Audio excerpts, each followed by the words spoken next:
Hello, CLIPA members and non-CLIPA members and friends of CLIPA and whoever's watching right now. I'm Stacy Aguirre. I'm Director of Sales and Marketing here at CLIPA, the Christmas Light Installation Pros Association. And welcome to our Wednesday edition of Coffee with CLIPA. It is 11 a.m. Pacific Standard Time where I'm at. Where are you at, Dave? I'm in Minneapolis. It's a little past coffee time, but maybe I should just have some because we're here. Well, I have coffee all day. It never ends.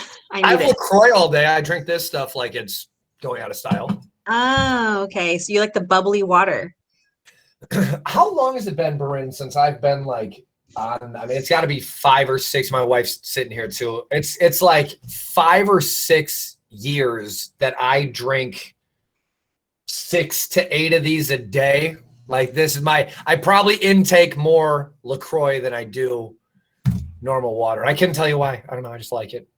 Makes Bubbles. you feel grown up. Bubbles. It's fancy.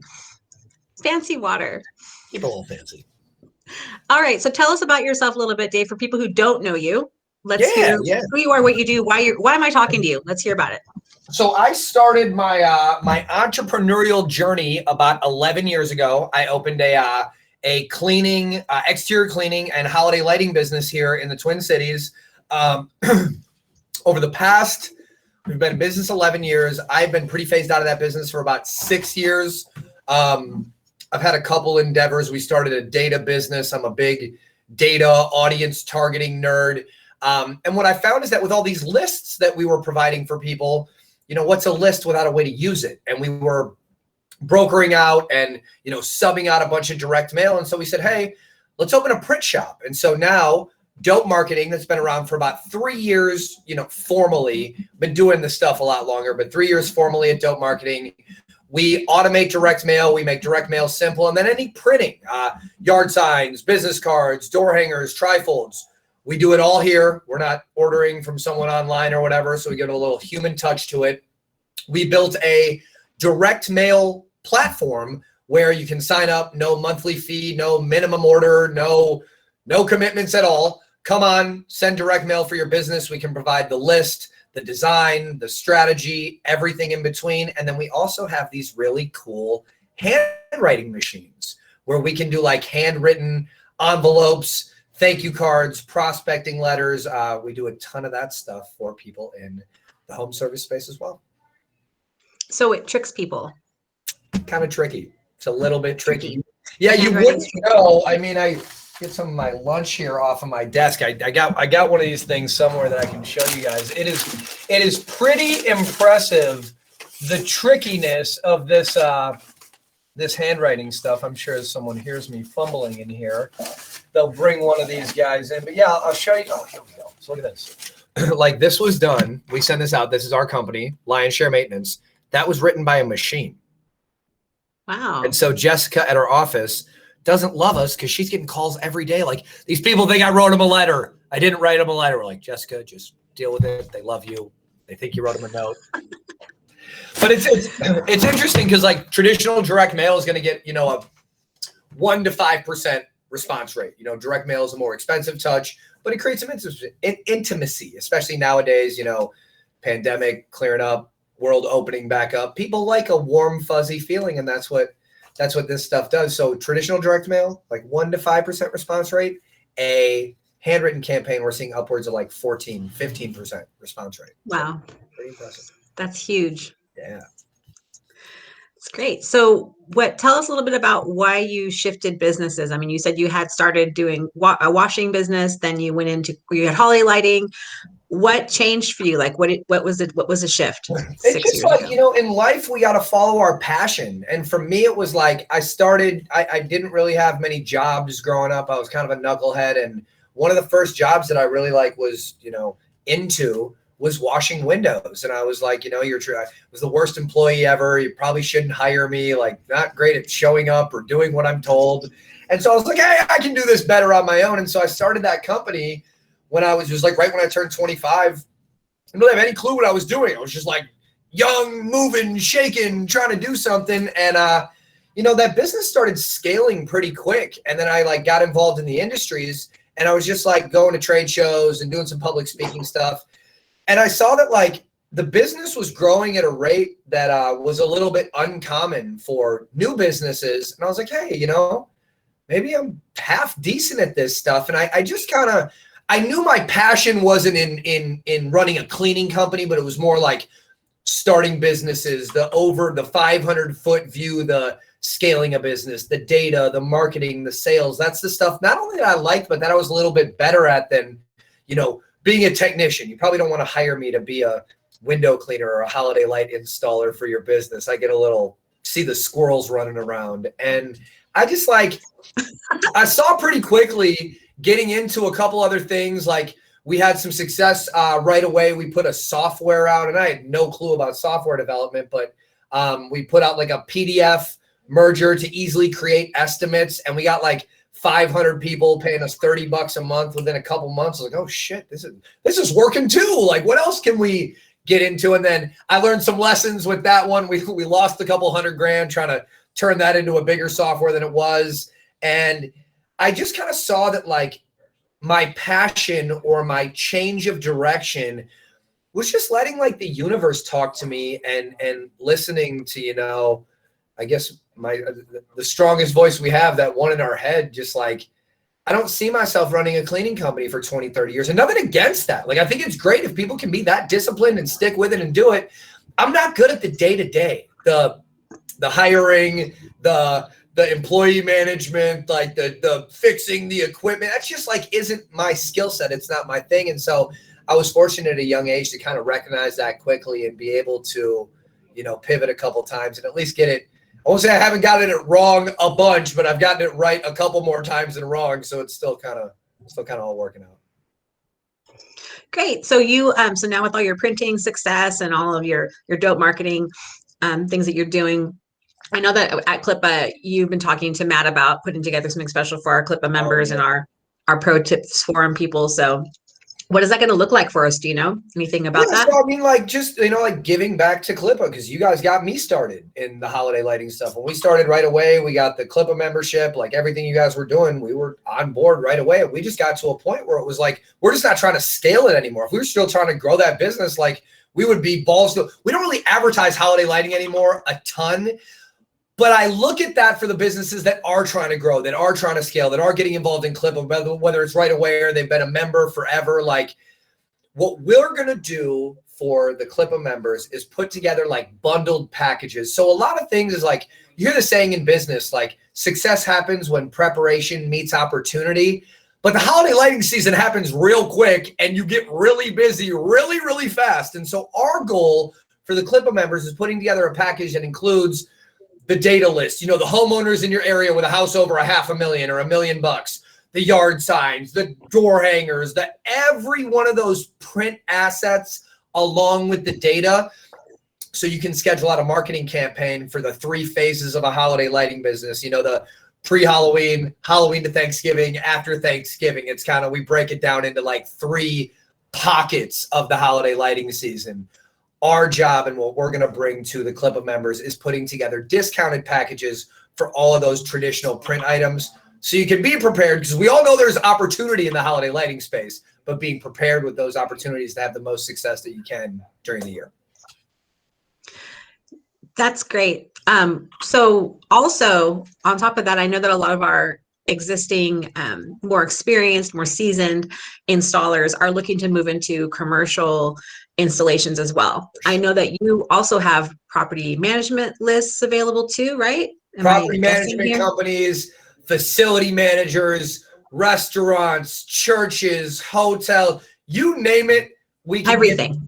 We can get somebody on the list. And then, like to back to one of the previous questions, it's like, we can always do the list, but what's a list if you don't have a strategy on how to use it? And that's where we really excel. So whether it's the commercial data, like we're talking about, residential data, whatever, we can not only provide the data, but provide a strategy and some execution on how to use that on either standpoint. Because commercial's where the dough at. One of our biggest jobs came from CLIPA. It's this huge like bank office park out here. It's like a $50,000 job every year that we've had now for 5 years from a lead we got from you guys.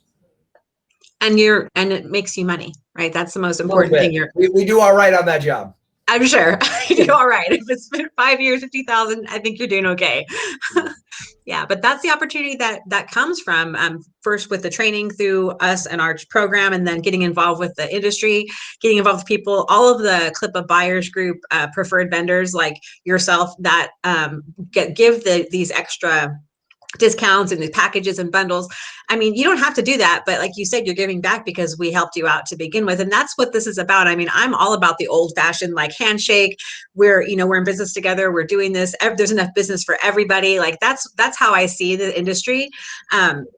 Because there's enough business for all of us, right? There really is. And not one Christmas company can handle every commercial project in their area or every residential home or I mean, this is not possible, right? Yeah. Unless you were to like scale your business times 20, it's not going to happen. And so you'd probably go out of business trying to work it out, right? Exactly. But that's the thing is the biggest question I get from people is, how do I get a hold of new clients? Where do I find the leads? Where do I find who's in charge? How do I get these people to call me?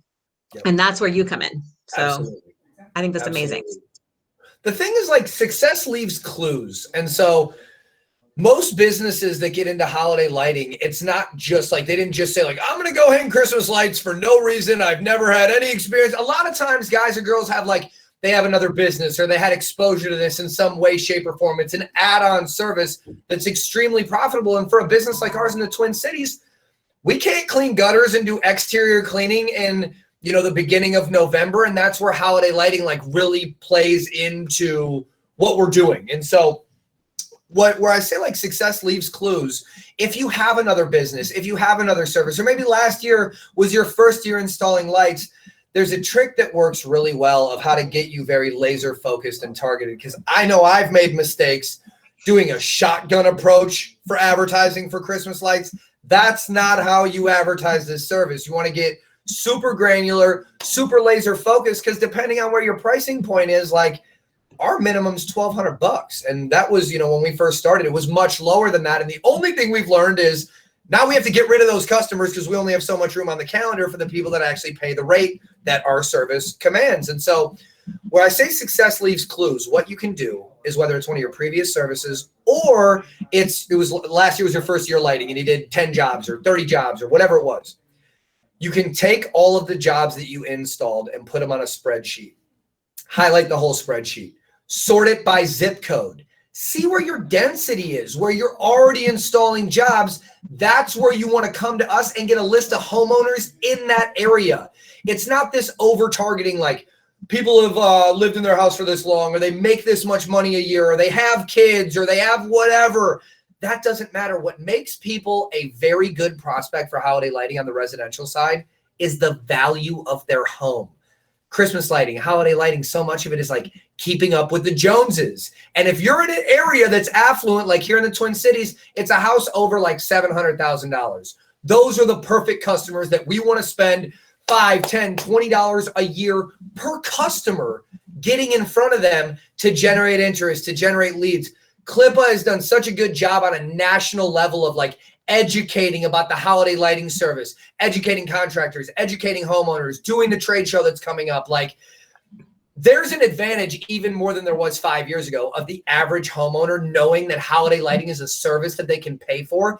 Now it's like differentiating which customer they're going to hire. And if you have a minimum like $1,000, $1,200, you differentiate yourself from the Craigslist guy or the Chuck on a truck. And the way that you save your advertising dollars and not to make the mistakes like I have in the past, going way too broad in advertising to everyone, is like figure out the zip codes where you're already doing installs or where your high-end customers are. Get a list of customers in that zip code and focus your marketing dollars on the people that are actually going to respond to this service and that have the budget to spend what this service actually costs at a high level. That's great advice. That's wonderful. Thank you so much for that. So you mentioned the upcoming trade shows. So we do have the Trans World Halloween and Christmas show coming up in May.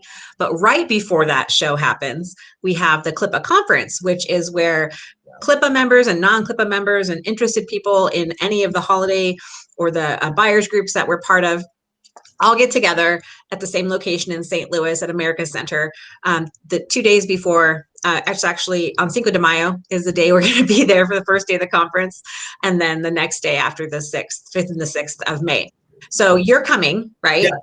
Yes. We will see you there. Absolutely. One of those days. We can't guarantee which day you're going to be there. So if anyone else is coming to the conference who's listening, you guys show up both days because we know when Dave's going to be there. He's going to fly in and out. So I heard, right? He's a hot commodity around here. We're figuring out scheduling. This is our busy time, but we're for sure going to be there 100%. No question. Yeah. So if you're coming to the CLIPA conference or you're not sure if you're coming yet, definitely get with your rep or message us on this link here and let us know. Dave's going to be there to talk about, what are you going to be talking about there? My favorite thing in the world, cross-channel marketing. Right. Best practices in marketing your Christmas light business in a year like 2021.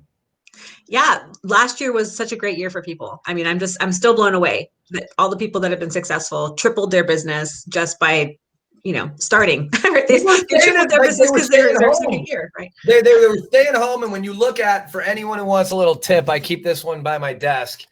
Best book that you can read about Christmas light advertising, because the affluent people are the ones that are marketing. So Dan Kennedy's No BS Guide to Marketing to the Affluent will talk to you about why Stacy was just saying these people can triple their businesses, because the people last year that made dough didn't stop making dough. They had less things to spend their money on. They weren't taking vacations. Their kids weren't going out. They weren't buying more Gucci purses. They had more money. So the holiday lighting, the construction businesses, all those businesses were scaling, showing the true test of time with businesses were failing that were open for 100 years last year. And a guy who had his first year in holiday or second year in holiday lighting, who did 20 grand the year before, did 60, 70, $80,000 last year. And that steam is just going to keep going this year. Yeah, because when people are home, they're realizing all the repairs they have to make. Oh, my siding is down and I need to repaint my house. And oh, my concrete front looks weird and let's pressure wash or whatever they're doing. And all of a sudden they care about their houses, right? Because they're not in their office all day or outside somewhere. So same thing happened with me. I moved last year. I don't want to be in this house anymore. I'm going to move away, Right?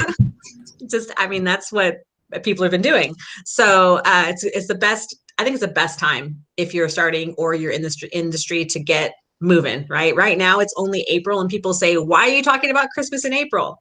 Do you want to tell us why, Dave? Why are we talking about it now?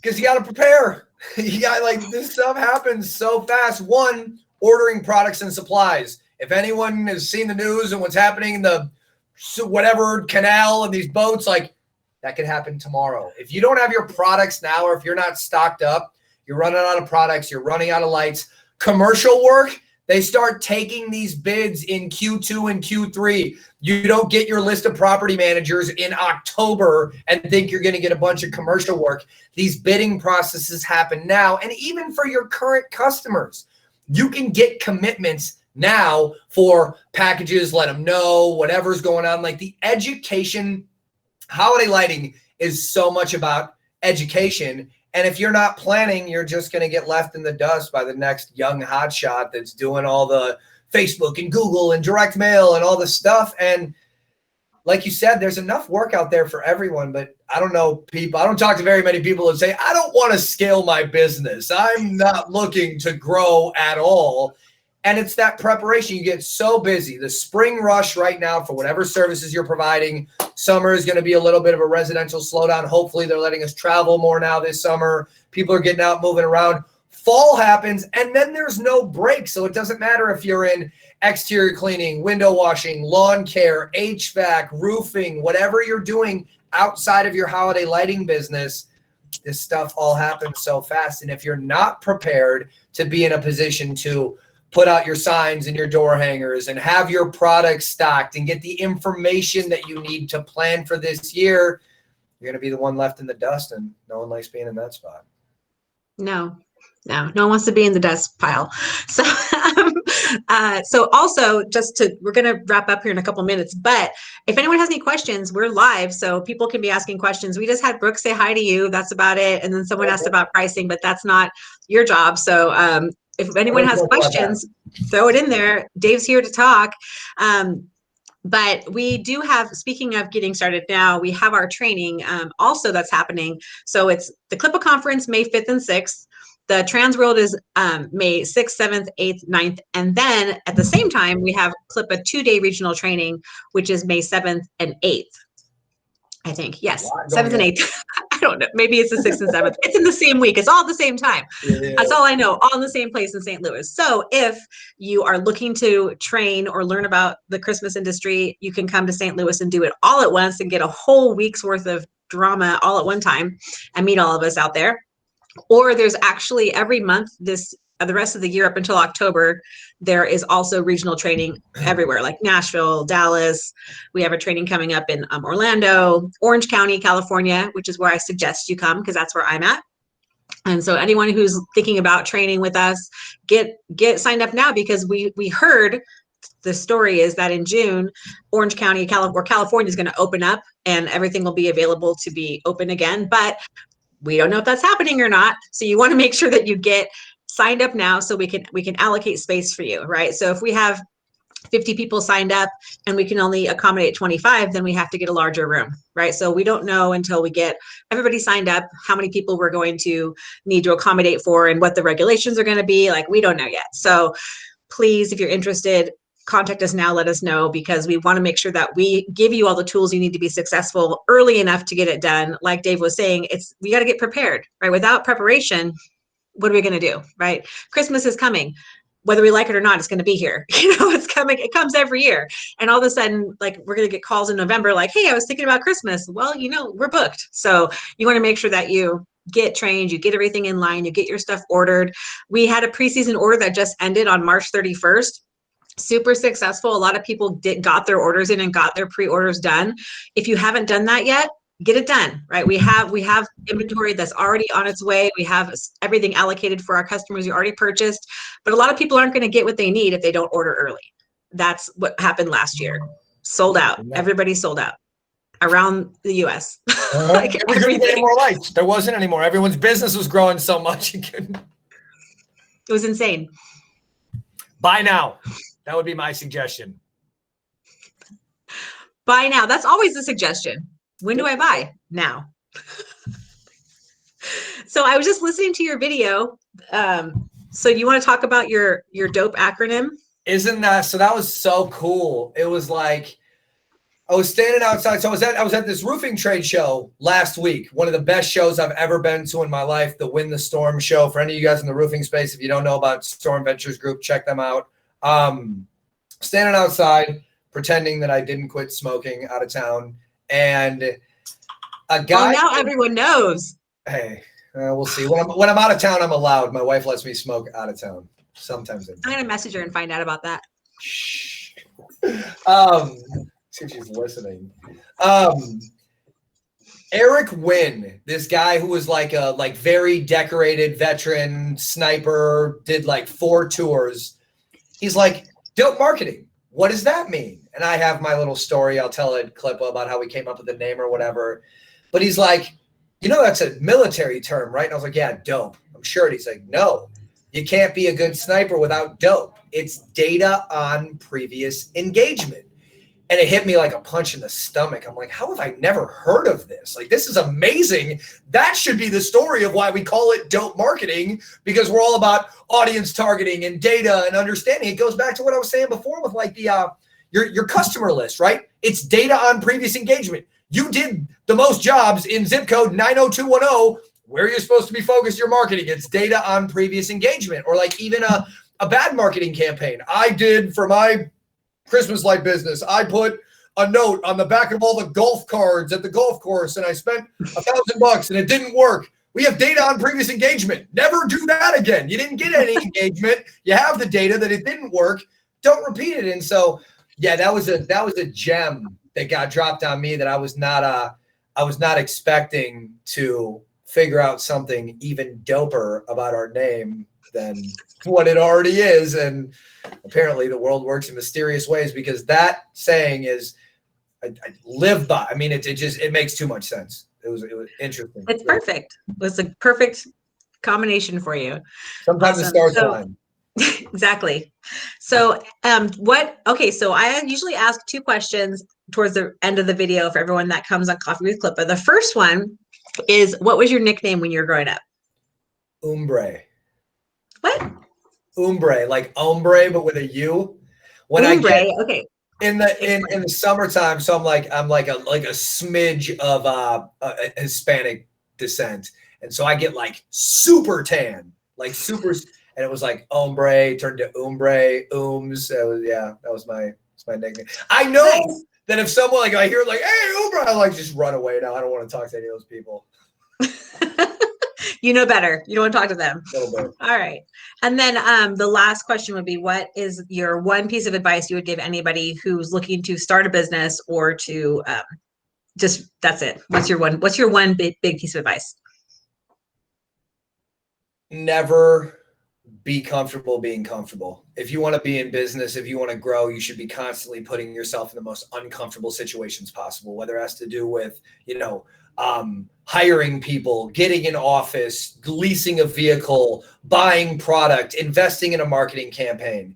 If you're not constantly in a state of discomfort in your business, then you should never be the person talking about you want to grow, because none of this stuff is like super easy, but it's also like you made the decision to go get a tax ID. So it's on you to like fulfill all these things that you want. And I've personally never found in 11 years that I was ever successful doing anything that made me super comfortable. It was the things that I had to, go through my process or talk to my team, or, you gotta look at the people you get advice from too. Sometimes like your wife or your parents or these people that didn't believe in what you were doing right away or don't necessarily support it all the time, they're not the ones you want advice from. These shows, these expos, these Facebook networking groups, these are your peers. These are the people that you want to learn and grow from. I live off this statement this year. Someone in a group, younger guy, was talking about this, like success leaves clues, and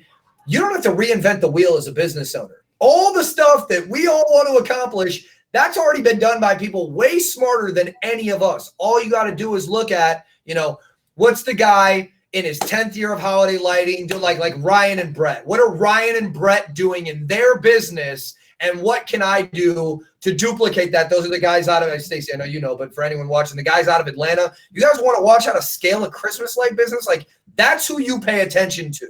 The people that are having tremendous amounts of success, they already got the shit figured out. You just have to look at what they're doing, steal like an artist is how I like to put it, put your spin on whatever's going on, and now paint your painting, draw your picture, write your story of how it goes. And that has to do, I know from my journey, a lot with the discomfort of not being satisfied with where I'm at, but always wanting a little bit more. I know that when I had to make decisions, when I looked at my business and was like, hey, we're kind of doing good right now, that really wasn't for me. I wanted to continue to take it to another level. So it was that discomfort that would be my advice. That's a great answer. Thank you so much for your time today. Thank you for coming with us to talk about all this. It's great. Looking forward to seeing you in May in St. Louis. So we got 3 weeks. A couple weeks away. Pretty close. Coming quick. All right. Well, thank you so much. We'll talk later. Appreciate it, guys. Thank you. Bye.